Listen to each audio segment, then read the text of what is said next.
Coming up on Need to Know, the race for Rochester's next mayor kicks off as the first official contender enters the ring. What will James Shepherd bring to the table that he says Mayor Lovely Warren hasn't? Stay tuned. We'll find out. Also on the show, it's positioned to be one of our country's largest political protests. We'll hear from community members joining the Women's March on Washington and sister marches in the U.S., including here in Rochester. What they believe can be accomplished through a unified voice. That's next. And we'll take you to a place where working artists and others are coming together to make and create in downtown Rochester. Need to Know starts right now.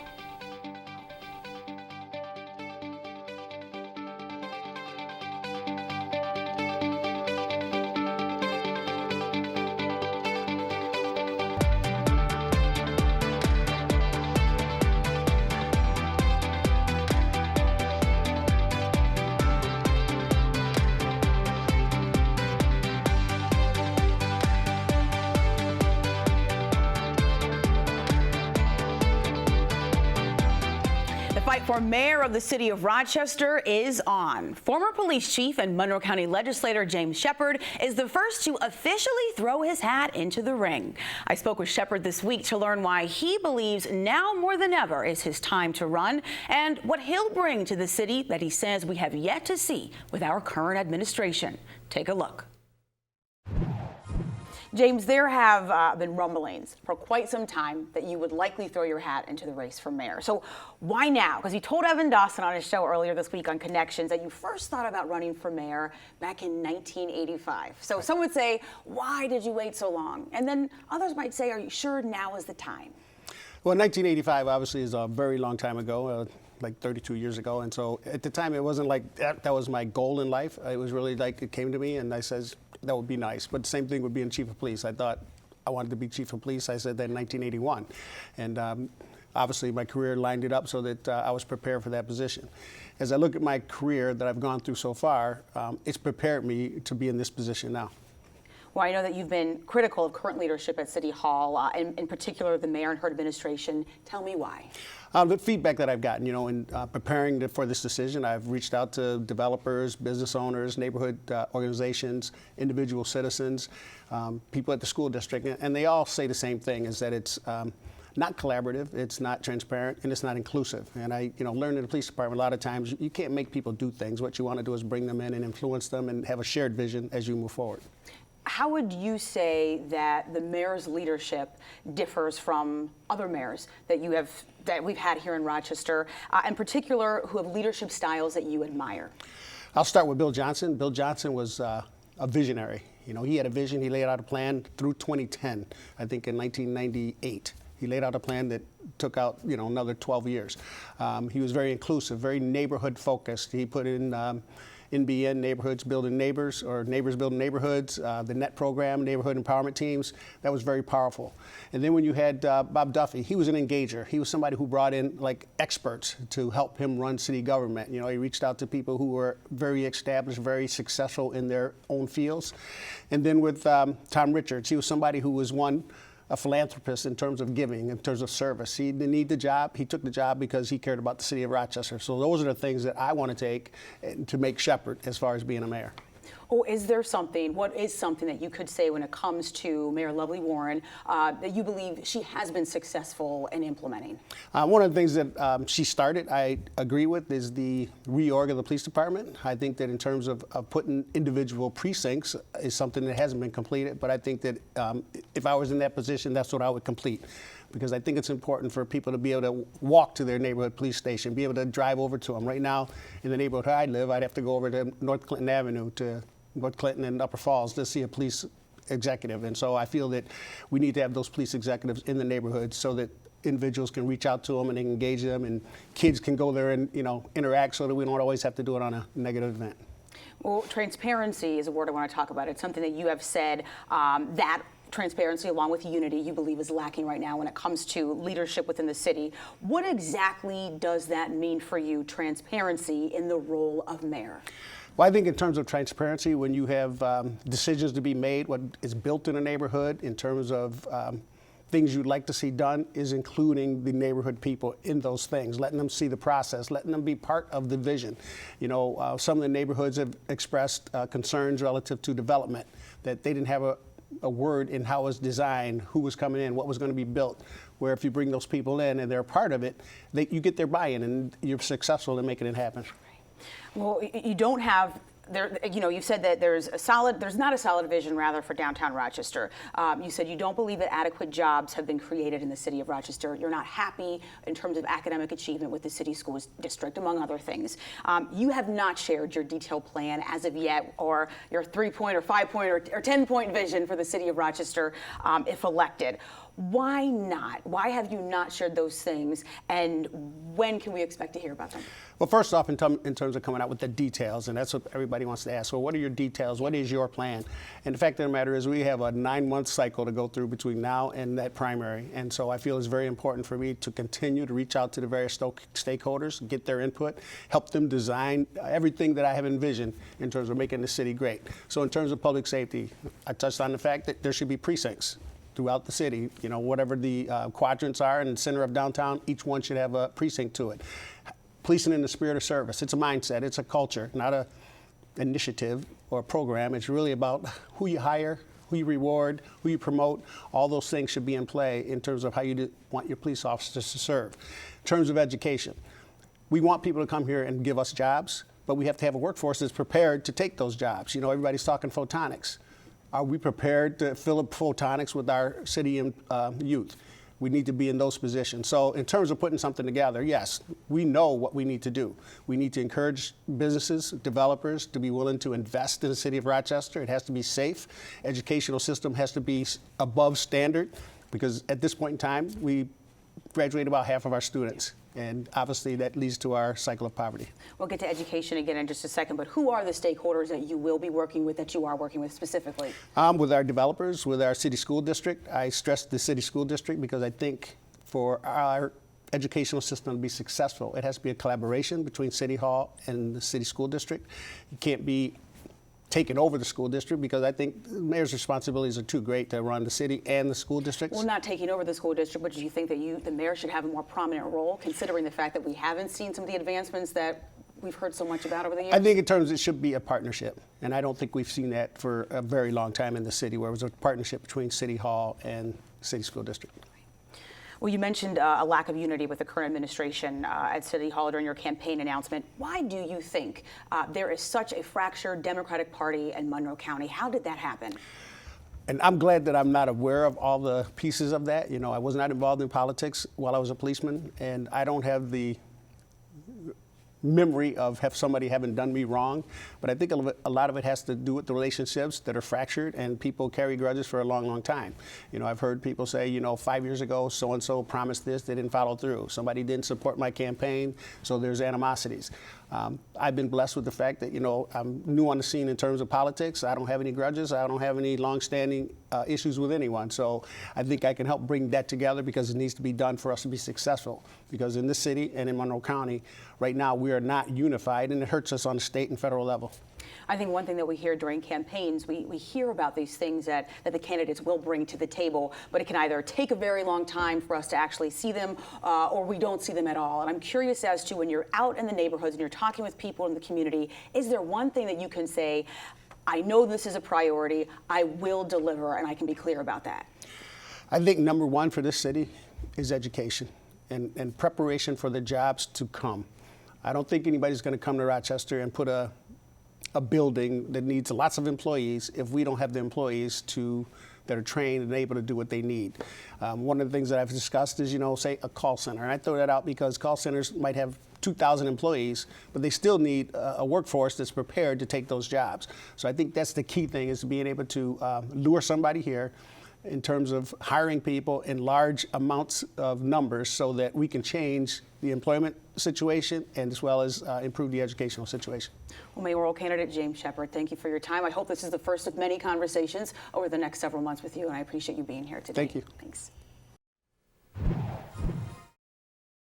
As mentioned in that interview, this is just the first of many conversations here on Need to Know for the 2017 mayoral race. As other official announcements are made, I'll ask those candidates to join me at the table to share their vision and what makes them the most viable person to run the city of Rochester.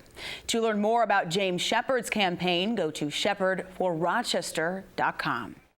Well, what's set to take place after the presidential inauguration on Friday is nothing less than, quote, a global movement. That's according to one of the leaders of the Women's March on Washington. There are nearly 400 women's marches planned throughout the U.S. and on 6 continents this Saturday, all inspired by the women-led D.C. March. The idea is to bring together women and men of all ages, races, and backgrounds to be proactive about women's rights and social justice under a Trump presidency. More than 20 of the sister marches, as they're being called, are taking place here in upstate New York. I spoke with high school freshman Gemma Soberai recently about why attending the local People's Solidarity Rally this weekend is non-negotiable. Take a look. America is supposedly the melting pot, but I've heard so many things said that are against people of color, and it just makes you question, like, Americans value diversity, but then we realize how much racism we really still have.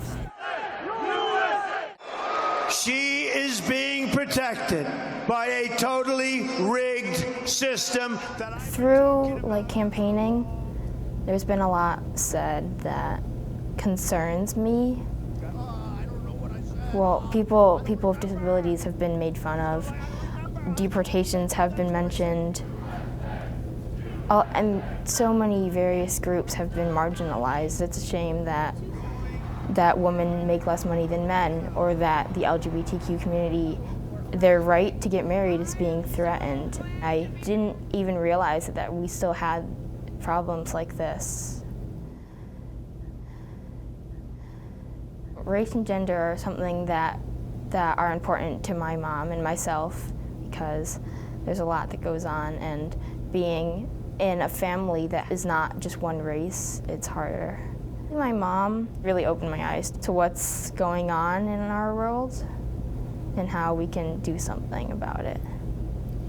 As a woman of color and an immigrant to the United States, I want my voice to be heard, not just for me, but for everybody else who's been marginalized through things said during this campaign season.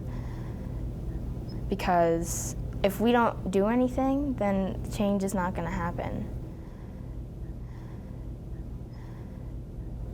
I hope that people realize that you don't have to go to Washington, D.C. to help. You can make a difference on a local level. Well, as someone who can't vote yet, I think we kind of push it aside and say that we can't do anything, but we can, and you can do stuff with your community, and you don't have to. It's more than just voting to make a difference. I'm part of Brighton High School's Mosaic Club. How would your life change if you woke up tomorrow as part of a different group? Which is where we raise awareness and promote diversity, not just in Brighton but beyond. We have a meeting with religious leaders, and we're going to talk about how even if we're all different religions, we can still come together as a community. Joining me to talk more about the purpose behind these marches and whether they can, in fact, bring change to our country, I'm joined by Nicole Black, lawyer and co-organizer of the Action Together Rochester Solidarity Rally, Gina Cruz, community civil rights activist, Fazir Ondihiro, founder and president of Rochester Global Refugee Services, and Steve Smith, a local teacher, parent, and political activist. And welcome to all of you. Thanks for being here. So to begin, let's break this down. What exactly are the hundreds of thousands of people around the U.S. and overseas marching for? And I'm curious, what are each of you marching for when it comes to the respective rallies that you'll be participating in this Saturday? And Nicole, I'll start with you. I think the reason that we decided to organize a rally in Rochester was that to combat the sort of hateful rhetoric that surrounded the election and the marginalization of so many members of our community. And I think that that's a lot of what is inspiring people and to do this, to participate in these rallies and these marches post-election. And Gina, you'll be in Seneca Falls for the march on Saturday. Talk a little bit about why you're going and what are you marching for? I'm marching for women's rights and the equal rights towards everyone, including immigration, and given the fact that all the issues that have happened with President-elect and him speaking about women, immigration, I decided, hey, I wanted to take it. I couldn't go to Washington, so I decided to take a stand in Seneca Falls.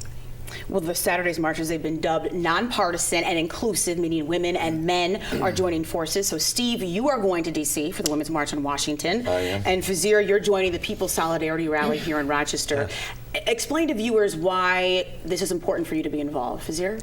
The reason it's good to be involved in is because, especially when you look at the mission and the reason why people are getting together, is mostly looking at what are the issues going on in the community and how can we participate in making a difference? Because we have direction that happened, but then we have also a voice that we can participate on to make a change in the community, especially by uniting people, depending on really not looking at where you're from or what color you are or any kind of differences.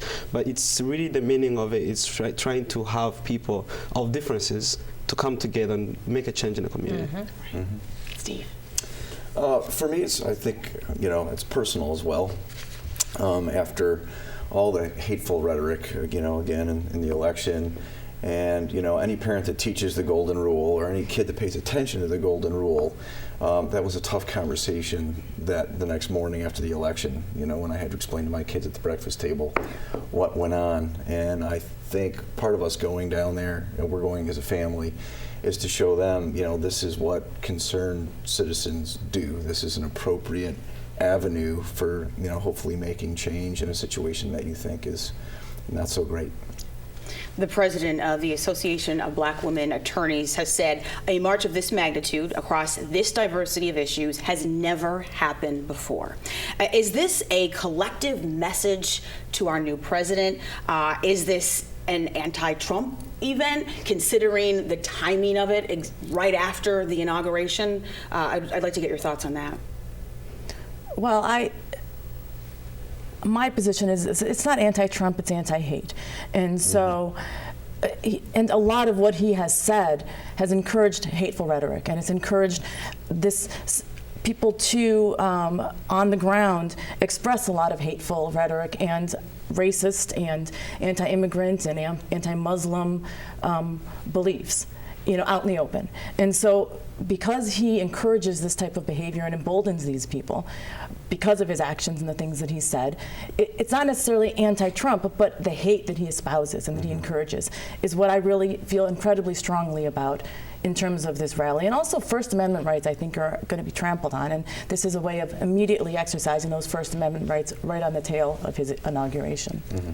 You said First Amendment rights you think will be trampled on. I also want to know, what other things specifically do you believe, or are you fearful of, that you realistically think Congress would move forward on in terms of things that Trump has addressed during his candidacy that you think could threaten our current rights? You said First Amendment rights you're worried about. Are there any other specific things that you are saying, I am fearful that this could potentially happen under this new administration? His cabinet picks have, been, abysmal in my opinion. Being in education myself, Betsy DeVos is, talking about making huge negative changes, I think, to the public education system. The new head of the EPA, is a climate denier, and the list goes on and on. So there's a lot to be fearful about, I think. Gina, Fazir, anything in particular for you? I would add to that just as well the Affordable Care Act, where 20 to 30 million people will be losing insurance or could possibly lose insurance. They're doing this and they don't even have a backup plan. Veteran benefits, domestic violence concerns, and issues that are at the table, Planned Parenthood and their, things that are going on with them as well. On my side is, as Dave said, is because I've been a refugee when I came here. So when I think about refugees who are actually facing crisis in every country around the world, especially we look at Syria, we look at other countries like Congo and other countries like that. So when I think about that, and depending on what was being said during elections and what is people, how they are reacting towards Muslim countries and other immigration, farm workers, those are issues that I look at. How is it going to be after this negotiation happens and the new government is coming in? What will happen at that time? So as a refugee, I feel like as a community, we should actually raise a voice and speak in behalf of those who are being taken advantage of, or speak on those who are being persecuted in other countries and help them to be able to get safety places to live. Because myself, I was a refugee. I was running places and bushes, trying to find where I can hide myself. But if someone is being persecuted and we're saying we're not there to save you and we have a potential of actually saving your life, then we're trying to not be welcoming. So we should take that out and be a spokespeople to other people who are facing such a kind of hatred. You said we should unify our voice, have this collective voice together. I want to know, in your opinion, can a mass mobilization of protesters and activists from all walks of life, you said before, all races and backgrounds, meeting in D.C., Rochester, Seneca Falls, Atlanta, L.A., wherever, can they bring about change, bringing that voice together?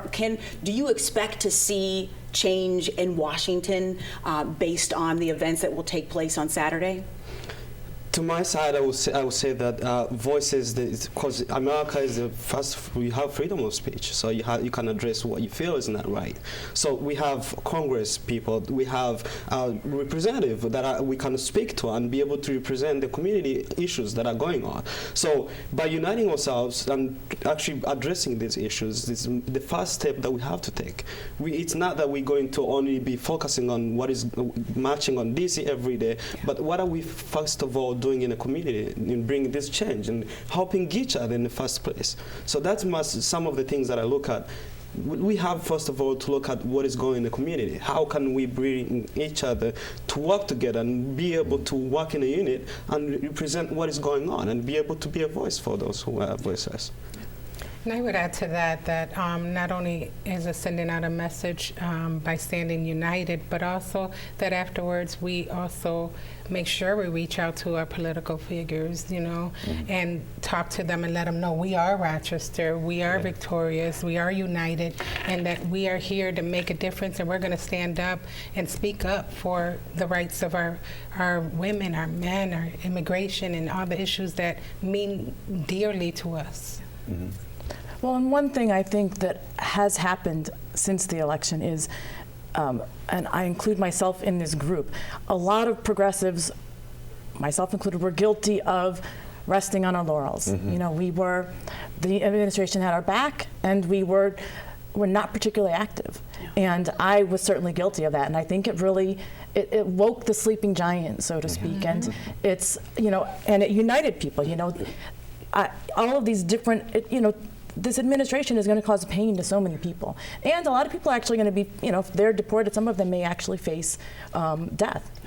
Wonderful. Thank you for that. And sorry we have to close for now, but a special thank you to all of my guests. Safe travels for you. And if you are interested in joining the march to Washington, D.C. or attending any of the upstate New York Women's Equality Marches, we've got all the information for you on your screen. And I'll be on assignment in D.C. for the Women's March on Washington. Be sure to check out my radio reports throughout the weekend and on Monday morning on WXXI Radio.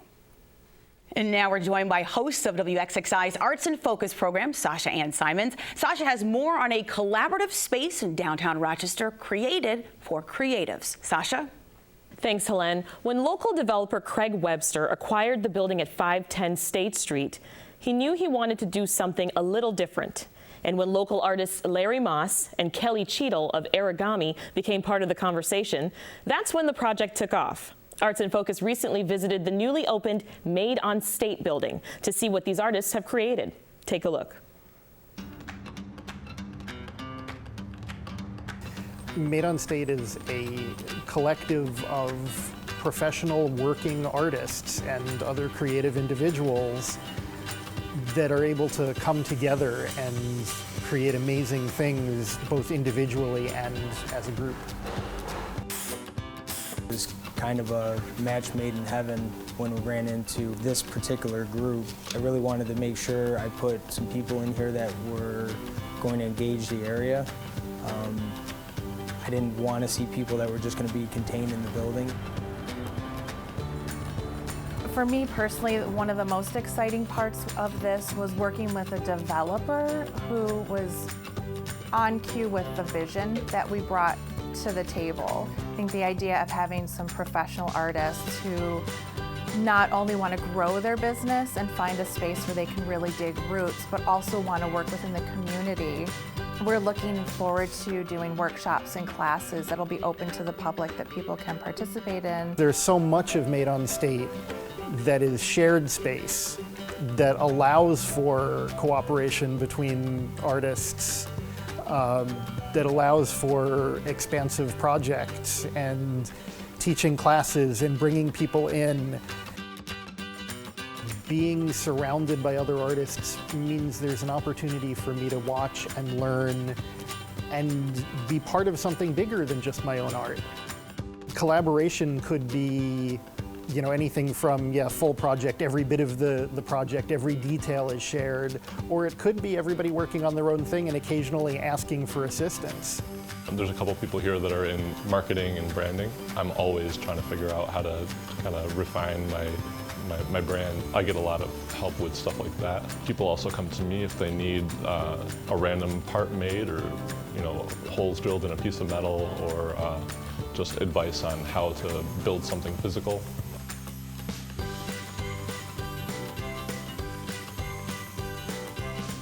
The media that we all work in is so different. There are sometimes solutions to problems right under your nose that you never thought of because it never came up in what you work with.